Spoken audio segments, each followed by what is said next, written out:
तो आज DND decode के इस एपिसोड में, जो कि इस श्रृंखला का पहला एपिसोड है, उसमें हम बात करने वाले राष्ट्रीय स्वयंसेवक संघ यानी कि आरएसएस की। आरएसएस ऐसा संगठन जिसके बारे में प्रधानमंत्री नरेंद्र मोदी लाल किले की प्राचीर से अपने उद्बोधन में उल्लेख कर चुके हैं कि विश्व का इतना बड़ा स्वयंसेवी संगठन जो कि बिना किसी बड़ी आर्थिक मदद के स्वयं ही चल रहा है, स्वयं चल रहा है केवल राष्ट्र की अलख जगाने के लिए, धर्म और समाज को एक करने के लिए, और कहें कि हिंदू राष्ट्र की परिकल्पना को लेकर विगत 100 वर्षों से अथक परिश्रम कर रहा है। और इसको कहाँ तक ले जा सकता है ये विश्व भविष्य बताएगा। मगर आज की स्थिति में संगठन इतना बड़ा है कि इसको देखकर इसकी क्षमता के आधार पर कई इसके अनुषांगिक संगठन आज भरपूर रूप से फल फूल रहे हैं और अपने उन्नति को छू रहे हैं। जिसमें सबसे बड़ा संगठन बोलें या ऐसा संगठन जो आरएसएस से ही इसकी धारा से निकला है, भारतीय जनता पार्टी, जो लगभग 11 सालों से सत्ता में और कई लगभग 70-80% भारत के राज्यों पर भी शासन कर रहा है। तो कहीं ना कहीं यदि हमें आरएसएस को डिकोड करना है तो आरएसएस की नींव को डिकोड करना पड़ेगा, उसकी आधार को समझना पड़ेगा। तो जैसे हम आधार की बात करते हैं तो सबसे पहले हमें विचार आता है कि डॉक्टर हेडगेवार ने आरएसएस की जब स्थापना की 1925 में, तो 1925 से 15 साल तक डॉक्टर हेडगेवार ने चलाया। तो वो निश्चित ही आधारभूत एक शख्स थे जिन्होंने संघ की स्थापना करी और उसको एक पहल करके एक आकार देने की कोशिश की।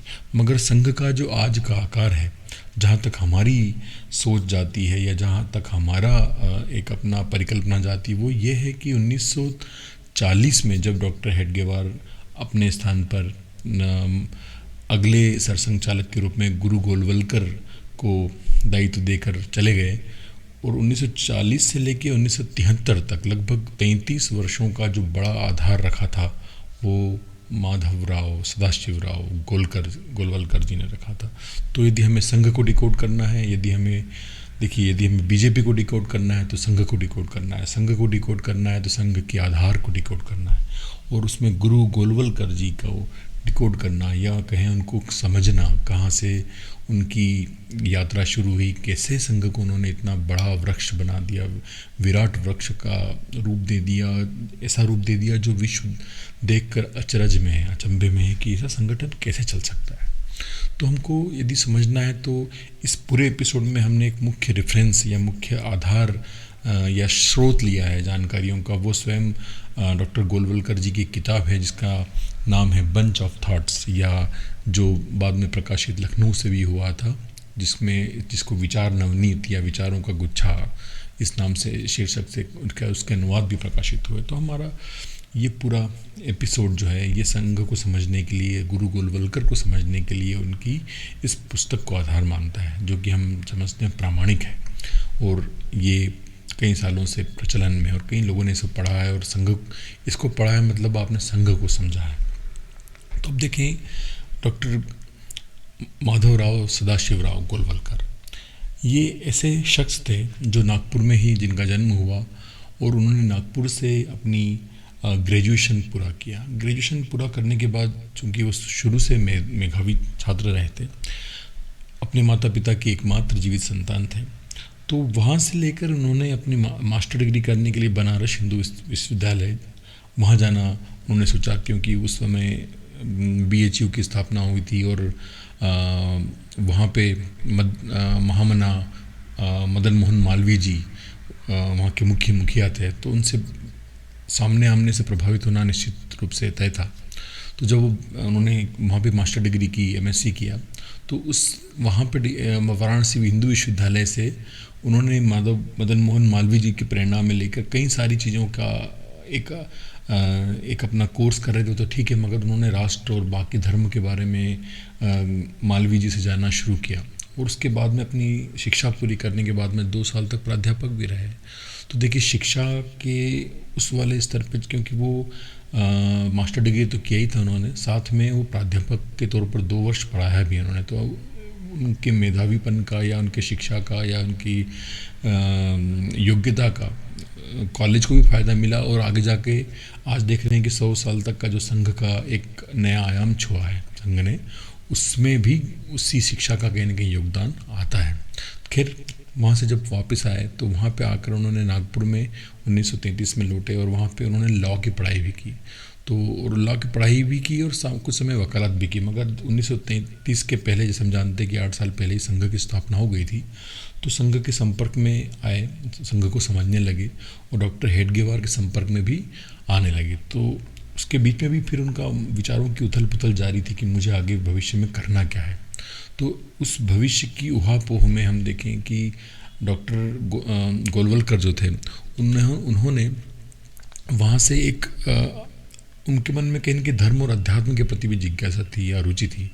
और अकाट्य ऐसे उनके ऐसे तर्क भी होते थे जो जिनको समझना और जिनका उत्तर देना एक आम आदमी के बस की बात नहीं थी। तो उन्होंने अपनी धार्मिक आध्यात्मिक यात्रा की भी शुरुआत करते हुए लॉ की पढ़ाई करी। उसके बाद में वे रामकृष्ण मठ की ओर पश्चिम बंगाल चले गए और वहाँ पे स्वामी विवेकानंद के जो धर्म गुरु हुए, उनके गुरु भाई जिसको बोलना चाहिए, गुरु उनके धर्म गुरु तो रामकृष्ण परमहंस थे और विवेकानंद के जो गुरु भाई थे स्वामी अखंडानंद जी को उन्होंने अपना गुरु बनाया और उनसे शिक्षा दीक्षा ली।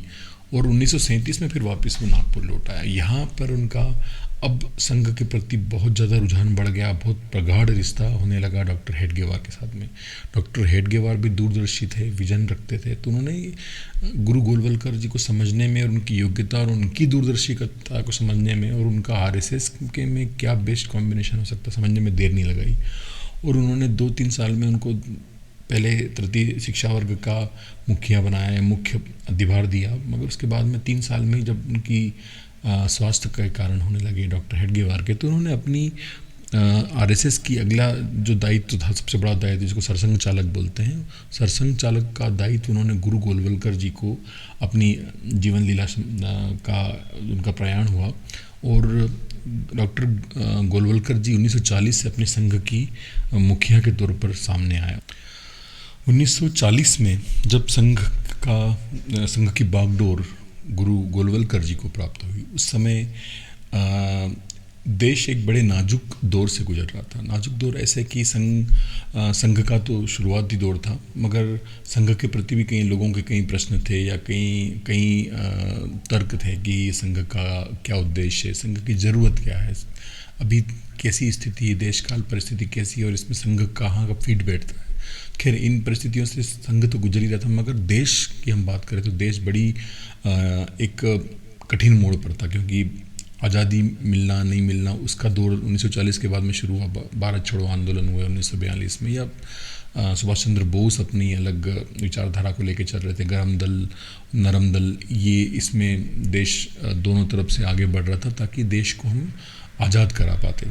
तो ये दौर था। तो उस समय और अब देखेंगे 4-5 साल बाद ही देश को आज़ादी मिली, तो उस आज़ादी मिलने के पहले भी संघर्ष हुआ, क्योंकि वहाँ पर हम देखते हैं कि जो जिन्ना थे, जिन्ना ने अपनी मुस्लिम विचारधारा को बड़ी ठोस तरीके से रखा और दूसरा विचारधारा को उन्होंने जैसे भी हम कहें, मगर जिन्ना की विचारधारा को जिन्ना ने बड़े बड़े ज़ोर शोर से और धमाकेदार स्थिति में रखा और इस तरह से रखा कि महात्मा गांधी नेहरू को झुका डाला। तो इस विचारधारा के दूसरे आयाम भी थे। महात्मा गांधी और नेहरू तो अपने जैसे भी मनाने की कोशिश करते रहे, या आखिरी में उन्होंने कंप्रोमाइज़ भी कर लिया और आखिरी में विभाजन करना ही पड़ा उनको। तो वो एक दौर था, मगर उस दौर में भी संघ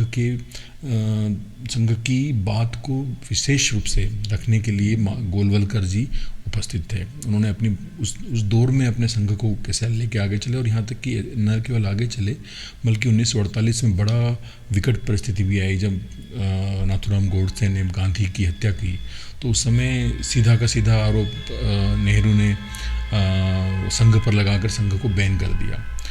खैर तो बड़ी विचित्र स्थितियों से संघ गुजरा, और संघ को ठीक उसके बाद में जब आज़ादी मिली और उसके बाद की हम घटनाओं की बात करें, तो आज़ादी के बाद में संघ को अपने पैरों पर खड़ा होना सीख ही रहा था संघ, और इस तरह के बैन लगना, प्रतिबंध लगना, बाद में प्रतिबंध को उठा लेना, ये सब चीज़ें चल रही थी।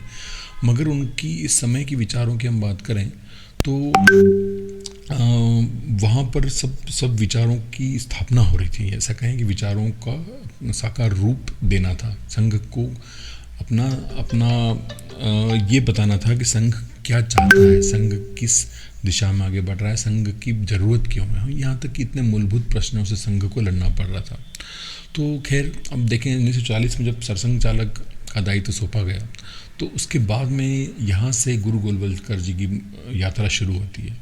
अब देखें उनका काम करने का तरीका क्या था। हम इस पूरी श्रृंखला को आगे लेके जाएंगे, धीरे धीरे एक चरण में समझेंगे कि गुरु गोलवलकर क्या थे और उन्होंने संघ की स्थापना कैसे की।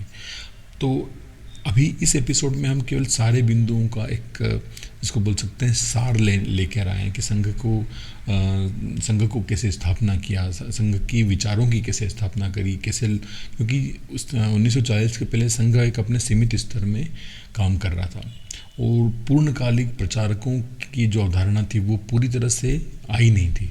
तो यहाँ से गुरु गोलवलकर जी ने अपने बातों को स्थापित करना शुरू किया। सबसे पहले उन्होंने जोर दिया कि भाई हमें पूर्णकालिक प्रचारकों की ज़रूरत है जो कि अपने व्यक्तिगत हितों को साइड में रख के या ताक में रख कर केवल देश के और धर्म के बारे में सोचना जानते हैं, राष्ट्रीयत्व की बात करते हो, हिंदुत्व की बात करते हैं और हिंदू राष्ट्र को बनाने की दिशा में अपना सर्वस्व न्यौछावर करके पूरा तन मन धन से लगने को तैयार हों।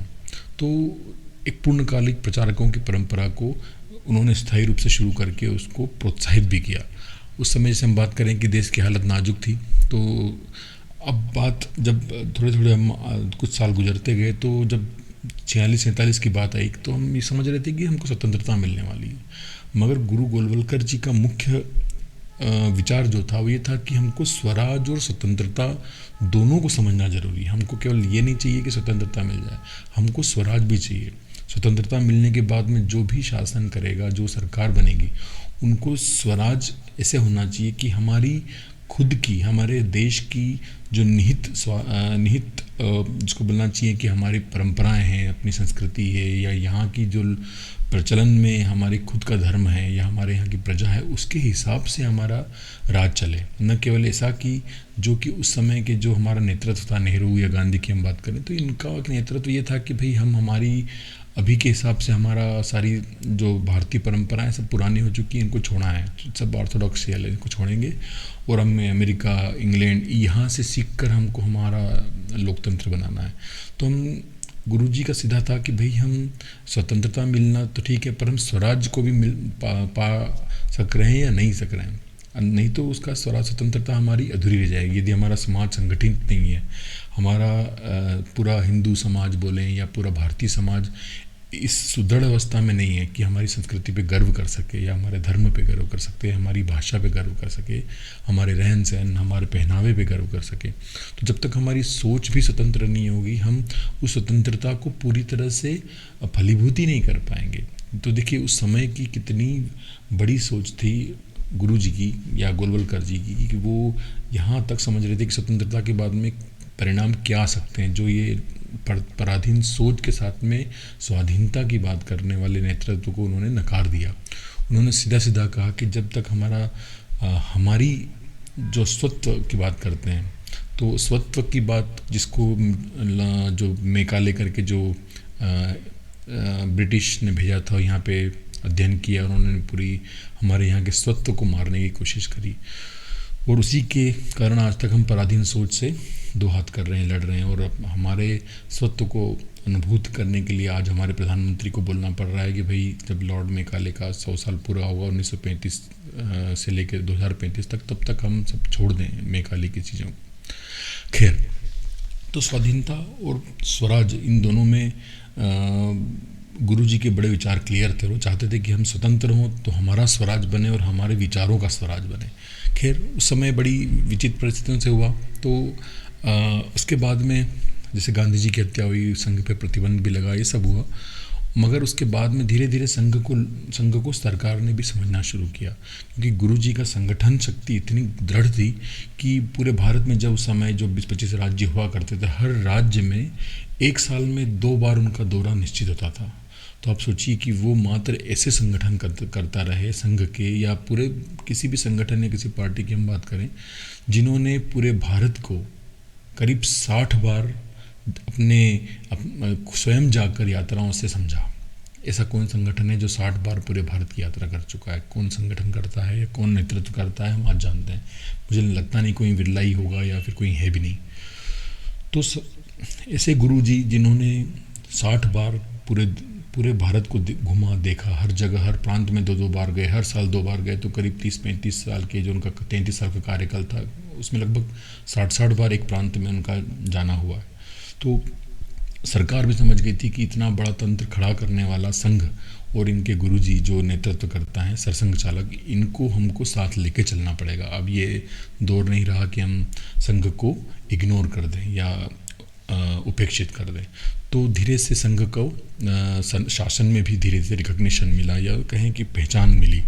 और पहली पहचान जब मिली जब 47 में जम्मू कश्मीर का मुद्दा जब चल रहा था कि जम्मू कश्मीर भारत में शामिल करना एक हमारी ध्येय था। तो उस समय सरदार वल्लभ भाई पटेल ने गुरुजी को उनकी क्षमताओं को समझा, उनके नेगोशिएशन पावर को समझा और उन्होंने कश्मीर के राजा से मिलने के लिए गुरुजी को भेजा। और अंततः गुरुजी ने उनको नेगोशिएट भी किया, ये नेगोशिएट ना कहें, इनको कन्विंस कर दिया कि भाई हमको भारत में विलय होना ही हमारे लिए सर्वोपरि फायदे का सौदा है। तो 47 में इनका इस तरह से बड़ा एक देश के मुख्य धारा में उनको रिकॉग्निशन मिला गुरुजी को। उसके बाद में 1965 में जब पाकिस्तान ने हमला किया, उस समय भी जो सर्वदलीय बैठक बुलाई गई थी उसमें आप आश्चर्य करेंगे कि लाल बहादुर शास्त्री ने संघ को न्योता दिया और संघ की तरफ से गुरुजी उसमें शामिल हुए। तो देखिए कितनी बड़ी बात होगी।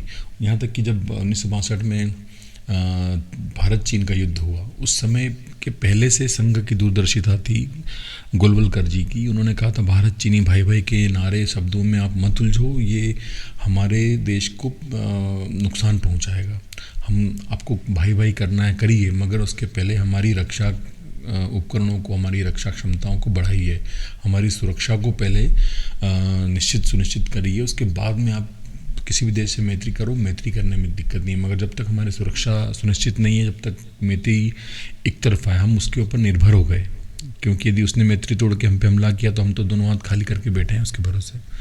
तो संघ का गुरु गोलवलकर का सीधा था कि भाई आप हिंदी चीनी भाई भाई करो, कोई दिक्कत नहीं, मगर सुरक्षा का ध्यान रखना पहले ज़रूरत है हमारे देश के लिए। मगर उसका उस समय का नेतृत्व उसको उपेक्षित करता रहा और अंततः 62 में हमको बड़ा नुकसान झेलना पड़ा भारत चीन युद्ध में। तो उस समय भी संघ ने जो आंतरिक, जिसको बोलें कि एक व्यवस्था होती, न्याय व्यवस्था, उसको संभालने में संघ ने उस समय मदद भी की थी। आप देखेंगे कि उस समय के जो फुटेज वगैरह कहीं कहीं उपलब्ध है। यहाँ तक कि 1947 में भारत विभाजन के समय पे भी जो वहाँ से हिंदू आए थे, उनके कई कैंपों की खाने पीने की, रहने की व्यवस्था में संघ ने, आप देखेंगे कि खाकी नेकर पहन के संघ के स्वयंसेवक पूरी जम्मू कश्मीर पंजाब वाली सीमाओं पे कैंप लगा के अपना समयदान, अपना जो भी क्षमताओं के अनुसार कर रहे थे। 62 में भी संघ ने आंतरिक मामलों को संभाला, ट्रैफिक व्यवस्था संभाली, कई जो आंतरिक सुरक्षा के मामले होते हैं, संघ को, शासन को सहयोग दिया संघ ने। अब 1965 की बात करें तो 1965 में पाकिस्तान ने युद्ध किया तो सर्वदलीय बैठक में शामिल हुए। तो इस तरह से संघ को सरकार की तरफ से भी अब रिकॉग्निशन मिलने लगा। उनको लगा कि ये संगठन कोई आम संगठन नहीं है, कोई आम ऐसा संगठन नहीं जो सस्ती विचारधारा को या हल्की विचारधारा को लेकर चल रहा है। इनके विचार अलग हैं, इनका संगठन अब बड़ा हो गया है, इनका संगठन पूरे देश में जगह जगह व्याप्त हो गया है। तो संघ को मिला उसकी। अब जिससे जैसे संघ बड़ा, गुरुजी ने सोचा कि अब हमको संघ केवल ठीक है एक क्षेत्र में तो काम कर ही रहा है, मगर उसको एक जिसको बोलते हैं स्पेशलाइजेशन या विशेष अवस्थाओं को निपटने के लिए विशेष संगठनों की ज़रूरत भी है। तो संघ की मुख्य धारा से उसी विचारधारा के कुछ आनुषंगिक संगठन निकलने लगे, जिसमें अखिल भारतीय विद्यार्थी परिषद जो स्कूल कॉलेज से लेके पूरी शिक्षा वाली जो व्यवस्था में वहाँ पे अपनी विचारधारा को ले जा के अपनी को स्थापित करता है। तो वहाँ पर भी राष्ट्रीयत्व की बात करने वाला ABVP आया। भारतीय मजदूर संघ की स्थापना हुई, जहाँ पे मजदूरों की अपनी समस्याओं से उलझ रहे थे, वहाँ पे कुछ जिसको बोलते हैं कि लेफ्ट विचारधारा वाले लोगों ने, लाल सलाम वाली विचारधाराओं ने मजदूरों को बहका के अपने स्वार्थ सिद्ध करने के लिए सिस्टम को तोड़ने लगे। तो इस इसको बचने के लिए भारतीय मजदूर संघ की स्थापना हुई, ताकि मजदूरों के हित भी रहे और राष्ट्र के हितों से कॉम्प्रोमाइज़ ना हो। उसी के बाद में विश्व हिंदू परिषद की स्थापना हुई, भारतीय वनवासी कल्याण की स्थापना हुई, क्योंकि भारत का बड़ा हिस्सा एक ट्राइबल में रहता है या वनों में रहता है, जंगलों में रहता है, आदिवासी या जनजाति बोलते हैं। तो उनके उद्धार के लिए, उनके वेलफेयर के लिए भी वनवासी कल्याण परिषद बना। और विद्या, जिसे हम जानते हैं कि स्कूलों में भी हमारे भाषा, हमारी संस्कृत, हमारी हिंदी या हमारे यहाँ का कल्चर, हमारी संस्कृति को पढ़ाने के लिए भी हमने विद्या भारती में कहीं न कहीं विद्या भारती की स्थापना करके गुरु गोलवलकर ने अपने स्वराज को, जिसको हम लेके चल रहे थे, जो ध्येय था, तो वहाँ पे भी राष्ट्रीयत्व की भावना बच्चों में आती रहे, उसके लिए विद्या भारती का गठन किया गया। तो इस तरह से कई गठन होते रहे। और जो 1963 में भी गोलवलकर जी ने स्वामी विवेकानंद की जन्म शताब्दी में के अवसर पर एक ऐतिहासिक हिंदू पुनरुत्थान का कार्यक्रम चलाया, पूरे भारत में चलाया। और उन्होंने ही कन्याकुमारी के समुद्र में भव्य स्वामी विवेकानंद शिला स्मारक खड़ा करने के लिए संपूर्ण शक्ति के साथ में आंदोलन भी चलाया, और उन्होंने समाज को जागृत करने का काम किया।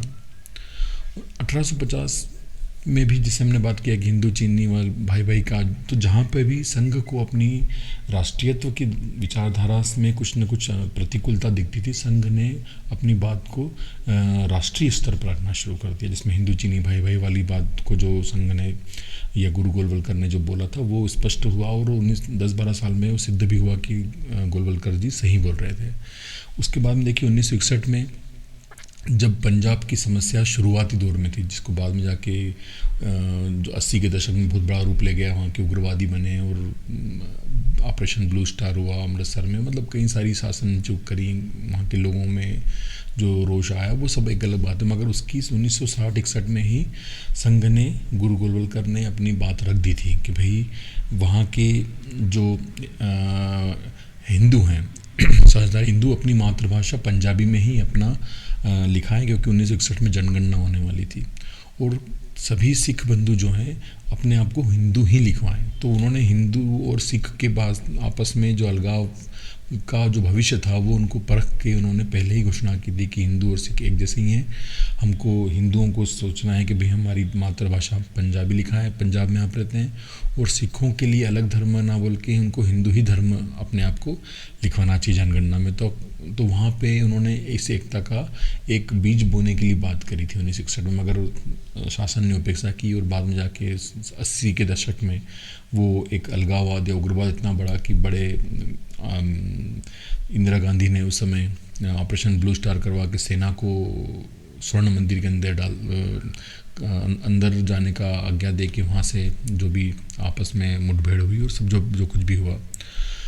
तो संघ की और गुरु गोलवलकर की विचारधारा हर मुद्दे पर स्पष्ट थी, और खुल के उन्होंने अपने आप को बात किया कि भाई नहीं, ये ऐसा होगा, ऐसा होना चाहिए, राष्ट्र के लिए ये सही है, राष्ट्र के लिए गलत है।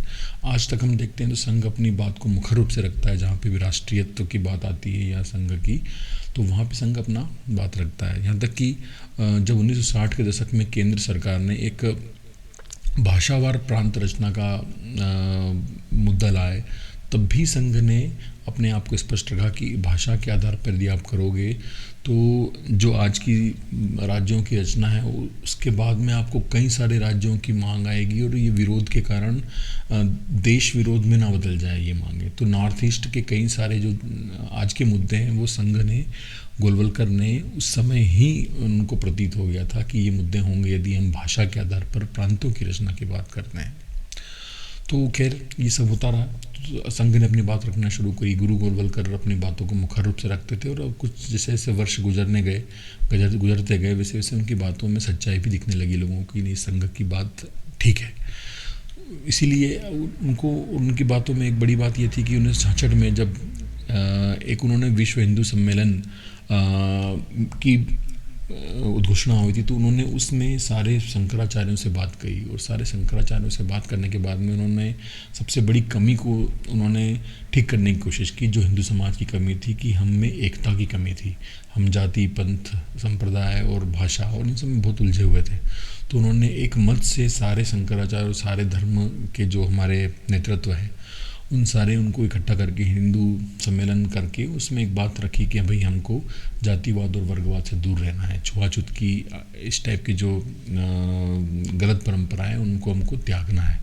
तो यही संघ का विचार रहा। संघ ने हमेशा कहा कि भूल के भी मुख से जाति पंथ की न बात हो, भाषा प्रांत के लिए कभी न रक्तपात हो, ये गीत आया बाद में। तो इस तरह से देखें तो भारत में इस संघ की स्थापना होती गई और संघ ने हमेशा राष्ट्रीयत्व के प्रति अपने आप को मुखर रखा। तो संघ हमेशा हिंदू राष्ट्र की परिकल्पना की बात करता रहा। तो संघ को उस समय, क्योंकि संघ जब उठ के खड़ा हो रहा था अपने पैरों पे, शिशुकाल था या अपन बोल सकते हैं किशोरावस्था में आया था संघ, तो संघ के विरोध भी बहुत हुए, यहाँ तक कि आज भी होते हैं, मगर उस समय तो बड़ी विकट स्थितियाँ थी। ऐसा न कहीं संघ का सरकार में कोई व्यक्ति था, न कहीं कहीं कोई व्यक्ति था, तो कोई बात करने वाला नहीं था, मतलब तिरस्कृत किया जाता था। तो उस समय संघ को हमेशा ये भी कहा जाता था, हिंदू धर्म की आप बात करते हैं, हिंदू राष्ट्र की बात करते हैं, तो आपके संघ की शाखाओं में आप पूजा पाठ तो सिखाते नहीं हैं, आप धार्मिक तत्व तो आपके यहाँ पे बिल्कुल ख़त्म है, या धार्मिक तत्व का दर्शन ही नहीं होता। तो गुरुजी ने एक बहुत अच्छी कहानी सुनाई उनको उन्होंने बोला कि एक कहानी सुनाइए कि भाई एक बार नागपुर में एक अधिवक्ता थे, वो बड़े धार्मिक व्यक्ति थे। वो एक बार शाम को अपनी कोई धार्मिक पुस्तक का अध्ययन कर रहे थे, अचानक कहीं से धुआं या आग की कोई सूचना उनकी बेटी आती और बोलती कि कुछ ऐसा हुआ है। तो वो देखते हैं कि धार्मिक किताब पढ़ रहे थे, समझ लीजिए धार्मिक व्यक्ति ही होंगे। अब उन्होंने देखा कि यार ये आग की जो धुआं है कहीं पड़ोस से आ रहा है, तो वो उन्होंने उस बात को सिरे से नकार दिया और उन्होंने कहा कि अपने यहाँ पे नहीं, ये बाहर है। तो उन्होंने अपना ध्यान दिया अपनी पढ़ाई पर, फिर 2 मिनट बाद मालूम पड़ा कि नहीं, आग तो अपने घर में ही लगी है। तो उसी समय उन्होंने पुस्तक को छोड़ दिया और वो एक घर से बाहर भागे। अपने जो भी उनके घर के और परिवारजन थे उनको जैसे भी उनकी स्थिति थी बाहर आए और बाहर उन्होंने शोर मचाना शुरू किया कि हमको आग लग गई इस तरह। और फिर बाद में स्वयंसेवक, राष्ट्रीय स्वयंसेवक संघ के नागपुर के जो कुछ आसपास के रहने वाले जो कार्यकर्ता थे वो आए, उन्होंने आग में रिस्क लेते हुए या अपने आप को आग में झोंकते हुए वहाँ पे जिस स्थिति थी उस हिसाब से उन्होंने वहाँ के अंदर उनके परिवारजनों को बाहर निकाला और आग को बुझाने में मदद की। तो गुरु गोलवलकर जी का इस कहानी से तात्पर्य था कि एक व्यक्ति जो उस समय धार्मिक किताब पढ़ रहा था और उसने पड़ोस में क्या हो रहा है, इसको बोलें कि हिंदू भाई के साथ में क्या हो रहा है, ये उन्होंने ये देखना कोई ज़रूरी नहीं समझा। उन्होंने बस सोचा कि मेरा हित स्वार्थ हो रहा है, मेरे यहाँ आग नहीं लगी तो मुझे कोई मतलब नहीं। मगर अब देखें कि संघ का जो कार्यकर्ता, जो न उनका परिवार का था न वहाँ रहने वाला था, उनको बस केवल सूचना मिली थी कि यहाँ पे आग लगी है। तो इस स्थिति में कि देखिए कैसे संघ का कार्यकर्ता आता है और वो उनको बचा के ले जाता है। तो क्या संघ का कार्यकर्ता धार्मिक नहीं हुआ? जो वेदांत दर्शन है कि भाई हमें किसी की मदद करना चाहिए, पूरा विश्व हमारा कुटुंब है, तो क्या इस विचारधारा के संघ के कार्यकर्ता ने संतुष्ट नहीं किया? क्या वेदांत विचारधारा या वेदों की विचारधारा को संघ ने प्रोत्साहित नहीं किया? यदि संघ इस विचारधारा को प्रोत्साहित नहीं करता तो कार्यकर्ता जो अनजान था उस परिवार से या उस व्यक्ति से, उसने अनजान व्यक्ति के घर में जाकर उसके प्राणों को बचाया, उसके परिवारजनों को बाहर निकाला और उसके घर की आग बुझाई।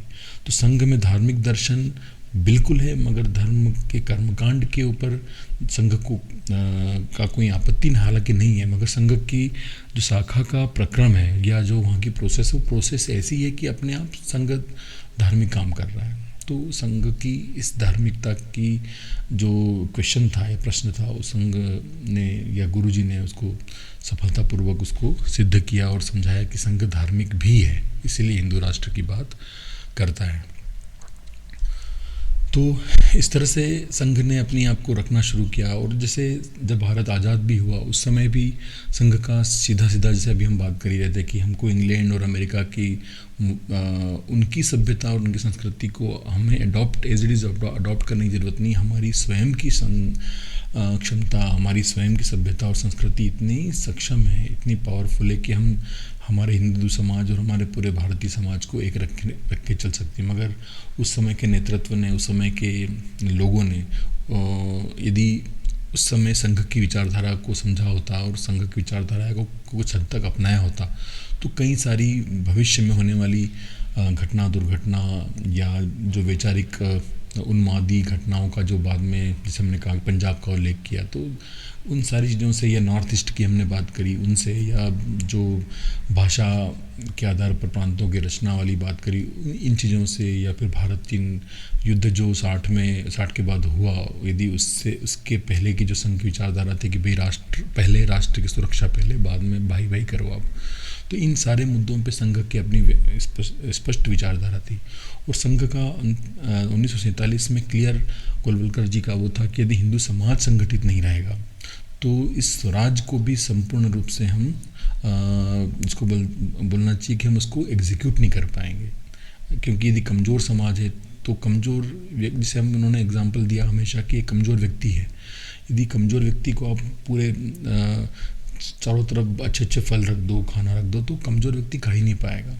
यदि उसको कमज़ोर व्यक्ति को सबका रसास्वादन करना है, उसका बेनिफिट लेना है आज़ादी के बाद, स्वाधीनता के बाद, तो उसको अपने आप को सक्षम करना पड़ेगा। उनका सीधा स्पष्ट विचार था कि इस हिंदू समाज को संगठित और सक्षम और सशक्त बनना पड़ेगा, तभी वो इस स्वाधीनता के बाद के भारत में अपना स्पष्ट स्थान दे पाएगा।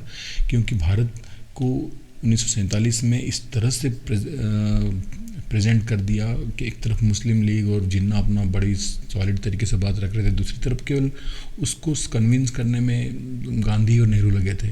तो पूरा भारत ऐसी दशा में आ गया था कि एक तरफ मुस्लिम है और एक तरफ गैर मुस्लिम है। हिंदुओं की बात को स्पष्ट रूप से रखने वाला कोई व्यक्ति नहीं था।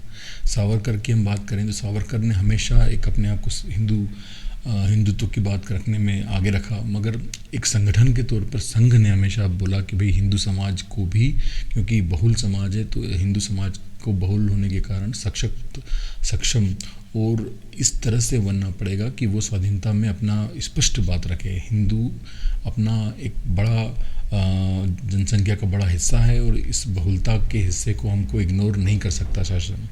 तो इस तरह से संघ ने अपनी कई मुद्दों पर, जो मुख्य रूप से हमने अभी जो भी 5-6 मुद्दों की बात की, वो बातों को रखकर अपनी सार्थकता साबित करी और धीरे धीरे यही विचारों को लेकर संघ आगे बढ़ा। संघ पूरे विश्व में, पूरे देश में फैला, बाद में विश्व में भी फैला और इसी विचारधारा को पहले लोगों ने अपनाया और इसके बाद में शासन तंत्र ने अपनाया। और अब देखें कि उसी विचारधारा को समय ने भी अपनाया। उसी विचारधारा का परिणाम है कि आज भारतीय जनता पार्टी का जो संगठन है वो आज लगभग 70 से 80% भारत के ऊपर राज्यों में राज्य कर रहा है, या फिर पूरे केंद्र सरकार में करीब 11 साल हो गया है और आगे भी 4 साल सरकार चलेगी, उसके बाद में भी बहुत अनुकूल समय है। तो संघ का ये एक ऐसा परिचय था जो गुरु गोलवलकर से संबद्ध था। तो आगे जाके हम गुरु गोलवलकर के दर्शन को समझेंगे कि उन्होंने अंतिम व्यक्ति तक कैसे पहुंच बनाई, कैसे उन्होंने अथक परिश्रम किया। मैंने कहा कि पूरे देश को 60 बार उन्होंने यात्रा कर दी थी। पूरे भारत जैसे विशाल देश के 60 बार यात्रा करना, और उस समय बड़े अनुकूल स्थिति नहीं थी, आर्थिक रूप से संघ इतना सक्षम भी नहीं था, तो बहुत कम सुविधाओं में उस समय भारत की यात्रा करना बड़ी एक आश्चर्यजनक घटना है, जो कोई लोग मानने को तैयार नहीं थे। यदि आज लोग ये इस बात पे आश्चर्य करते हैं कि संघ और बीजेपी आज इतना बड़ा वटवृक्ष कैसे हो गया, तो उस वटवृक्ष को वटवृक्ष बनाने में 33 वर्ष का गुरु जी का जो वो संघर्ष है, एक बड़ा योगदान देता है। तो हमारी इस श्रृंखला का पहला एपिसोड हम समाप्त करते हैं। आशा है आपको ये जानकारियाँ महत्वपूर्ण लगी होंगी। ये गुरु जी का दर्शन अब हम आगे के एपिसोड्स में बात करते हैं। धन्यवाद। हेमेंद्र स्वामी, डिकोड के लिए।